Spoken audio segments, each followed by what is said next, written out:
महाराज जी, जीवन की सम और विषम परिस्थितियों में हमेशा ही प्रतिकूलता ही मिली है, जिससे मन बड़ा अशांत रहता है। नहीं, ऐसा नहीं कह सकते। क्या इस प्रतिकूलता के साथ नाम जप में आप ऐसा नहीं कह सकते कि हमें केवल प्रतिकूलता ही मिली। ऐसा कहने से सिद्धांत ही गलत हो जाता है, क्योंकि शुभ और अशुभ दोनों कर्मों से मिश्रित ये देह बनी है।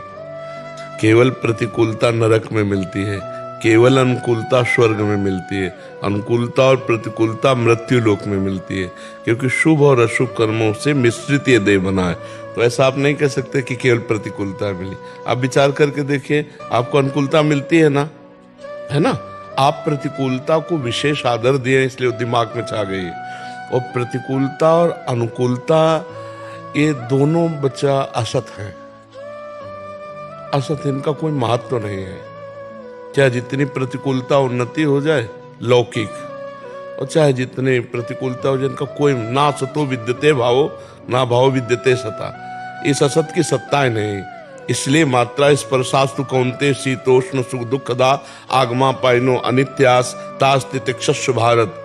ये शीत उष्ण अर्थात सुख और दुख देने वाली अनुकूलता प्रतिकूलता को सह जाए सोई महात्मा, और टूट गया तो संसारी। सहना सीखो, और सहना सीखने के लिए विवेक की आवश्यकता है। कोई भी अनुकूलता हमारे को अनुकूल नहीं है। मैं आत्मस्वरूप हूं, और कोई भी प्रतिकूलता हमें छू नहीं सकती, क्योंकि मैं भगवद अंश हूं। अब इतना ज्ञान ना होने पर शरीर धर्म में स्थित होकर थोड़ी अनुकूलता थोड़ी प्रतिकूलता हमको हर्षित और शोकित कर देती। इसीलिए अध्यात्म की जरूरत है।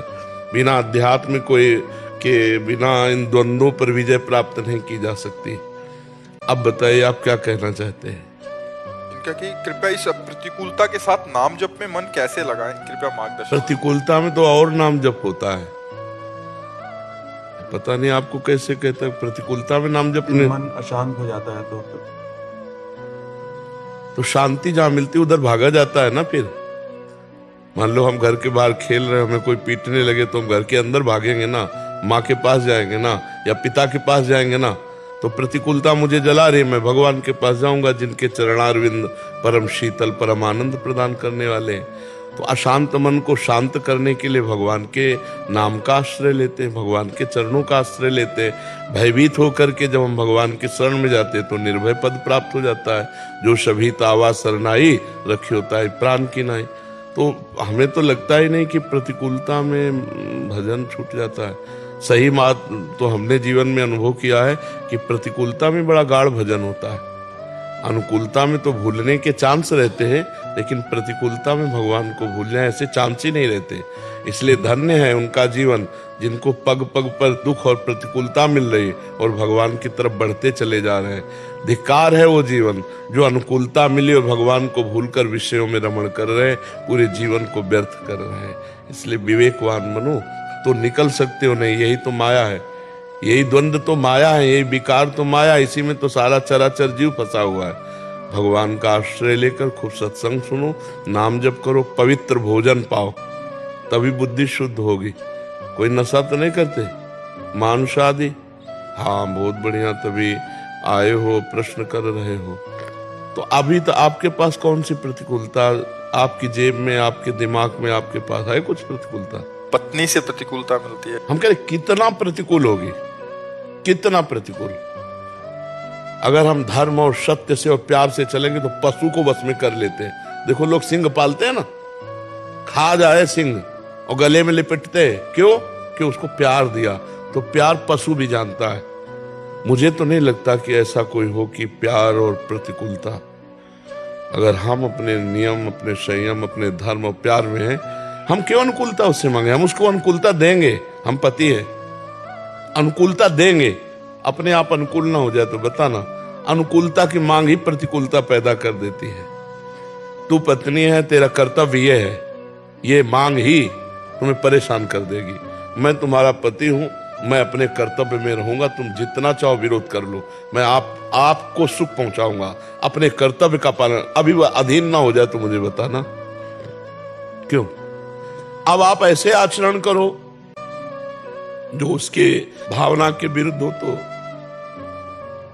प्यार का द्वेष हो जाएगा, नहीं हो जाएगा? क्यों, प्रतिकूलता का क्या विषय है आपकी पत्नी के साथ? जैसे कि किसी भी बात पे छोटी छोटी बात पे राजी ना होना, या किसी उसका नाराजी होना कि आपका नाराजी होना? देखो, बड़े आप हो, आपने ऐसे पाणी ग्रहण संस्कार जो होता है ना, तो पत्नी का ऊपर होता है, पति का नीचे होता है। अर्थात मैं तुम्हारा भार स्वीकार करता हूं, तो तुम्हारे घर आई, तुम उसके घर नहीं गए हो, समझ रहे ना? तुम लाए हो उसको अपने घर, तो अब उसकी बात पर रहो। ऐसी कोई बात जो धर्म विहीन हो, उसे प्यार से समझाओ। अभी नहीं समझ पा रही, थोड़ी देर बाद फिर समझा दो, फिर समझा दो। नहीं समझ रही तो कल समझ जाएगी, परसों समझ जाएगी। प्यार में बहुत दम है। हम इतना आपसे कहेंगे, आप गलत ना हो और आपका प्यार सच्चा हो, तो एक दिन पत्नी अधीन हो जाएगी, क्योंकि उसके दिल है, उसके हृदय है। अब बहुत ही कोई व्यभिचारिणी हो तो बात हम अलग कहते हैं, नहीं तो ऐसा नहीं है। छोटी छोटी बातों में हमको झुकना पड़ेगा, क्योंकि हम उसको लाए हैं, हमने पाणी ग्रहण किया है। पति शब्द हमारे लिए है, तो आपको फिर अनुकूलता देनी पड़ेगी, आपको उसकी कामनाओं की पूर्ति करनी पड़ेगी। वो आपकी शरण में है, वो आपके पास। हाँ, कुछ ऐसे आचरण हैं, अब जैसे पर पुरुष से व्यभिचार, अब इसमें हम सलाह नहीं देंगे। इसकी बात फिर वो कड़वे वचन बोलती है, वो आपके लिए बहुत कड़वा, लेकिन वो आपको पति मानती है। अब हर तरह से उसकी अनुकूलता में आ जाइए। अगर वो परपति रति करने वाली, तो फिर हम इस पर, हमारा धर्म नहीं कहता, फिर हम इस पर फिर हट जाएंगे। फिर जैसा व्यवहार हो वैसा आप चाहो करो, चाहे तलाक दे दो, चाहे जैसे रहो। अगर वो आपको पति मानती, किसी और की तरफ नहीं देखती, तो कितना भी कड़वा स्वभाव हो, आपको उसका पालन पोषण करना चाहिए। क्यों, ऐसा दोष है क्या? तो बस फिर आप झुको और उसकी कामनाओं की पूर्ति करो। अपनी कामनाओं की पूर्ति की जहां बात आती है, वहीं दुख का अनुभव होता है। स्वामी जी, मैं प्रयास पूरा करता हूँ, पर उनको संतुष्टि नहीं होती है। चलो, आज नहीं तो कल हो जाएगी, क्योंकि आप धर्म से चल रहे हो। आप धर्म से, आप इधर उधर किसी माई बहन को तो नहीं देखते, तो बस फिर आप देख लेना, हमारी बात मान लेना। धर्म में बड़ी ताकत है, धर्मो रक्षति रक्षिता। एक दिन वो आपके अनुकूल हो जाएगी। क्यों? क्योंकि आप धर्म से चल रहे हैं और उसकी अनुकूलता देना चाहते हैं। तो कभी ना कभी समझ आएगी, अभी प्रारब्ध भोग है तो वो आपको क्लेश दे रहा है, और जिस दिन प्रारब्ध भोग अनुकूल हो गया, वही आपको सुख देने लगेगी। पर धर्म से विचलित मत होना, कभी मारना पीटना नहीं, कभी गाली गलौज मत करना, और बहुत धैर्य से चलो। गृहस्थी परम पवित्र भगवान की प्राप्ति का बढ़िया मार्ग है। किले की लड़ाई है, बाबा जी तो चौड़े की लड़ाई है, मैदान में ललकार कर काम क्रोध को परास्त करना, और गृहस्थी में किले की लड़ाई है, अंदर से व्यवस्थित होकर के फिर इन विकारों पर विजय प्राप्त करके भगवान की प्राप्ति करना।